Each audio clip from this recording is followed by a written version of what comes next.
कितना बड़ा हम पर एहसान किया गया कि आमाल नामा मरने के बाद बंद हो जाए, अगर फिर भी कब्र में जाकर 3 ऐसे अमल बता दिए गए जो कयामत तक उसका सवाब मिलता रहे। यानी हम ऐसे रास्ते खोल कर दुनिया से जा सकते हैं जिसके जरिए हमें नेकी मिलती रहे। क्या बात है। अच्छा, कमाल की बात यह कि इन तीनों चीजों में दावत इस्लामी हमें मौका देती है। अल्हम्दुलिल्लाह। अगर आप इल्म फैलाना चाहते हैं, खुद आलिम बन जाएं, अपने बच्चों को आलिम बना लें। अच्छा, आपको लगता है मैं ये नहीं कर पाऊंगा तो उलमा को स्पॉन्सर करना शुरू कर दें, किताबें तलबा को दे दें। तो ये पहला वाला काम में हम दावत इस्लामी के साथ मिलकर कर सकते हैं।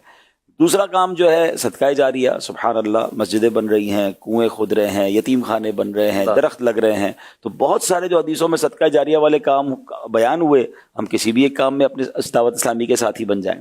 अच्छा, अब तीसरा है कि नेक औलाद। तो नेक औलाद बनाने के लिए जो दावत इस्लामी खुद हमें सपोर्ट कर रही है कि गली गली मदरसे बन रहे हैं। अच्छा जनाब, जामियतुल मदीना मौजूद हैं, आगे चलें तो फिर काफिले हैं, दर्स हैं, इज्तिमात हैं, मदरी चैनल है, कार्टून्स हैं, बच्चों का मदरी चैनल है। यानी मेरे बच्चों को नेक बनाने के लिए मेरी दावत इस्लामी ने क्या कुछ नहीं दिया। तो अगर इन तीनों में से तीनों चीजें करना चाहते हैं तो भी सुभान अल्लाह, किसी एक को पकड़ना चाहते हैं तो हम अगर उसका माइंड सेट बनाएं, प्लानिंग करें कि यार मुझे मरने के बाद भी कब्र में सवाब चाहिए, मुझे सदका जारिया चाहिए, मुझे नेकियां चाहिए, तो फिर किसी में काम करें।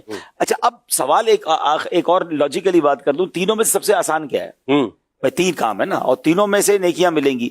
तो मेरे नजदीक सबसे आसान काम सदका जारिया है, वो मैं अपने हाथ से कर सकता हूँ। नेक औलाद बनाकर चला भी गया तो वो नेक औलाद भी मेरे मरने के बाद कितने साल जिएगी? 20 साल, 25 साल। बाप और बेटे के मौत में तकरीबन 20-25 साल का फर्क होता है। अगर तबई जिंदगी पूरी गुजार लें, और उसके बाद तो शायद पोते पोतियां तो बहुत मुश्किल है कि मुझे याद करें और फिर उनके बच्चे मुझे याद करें ना। आज हम में से कितने अपने दादा दादी को याद करते हैं? ठीक है ना, वालिद की कब्र पर चले गए तो चले गए, दादा दादी की कब्र पर तो नहीं जाते।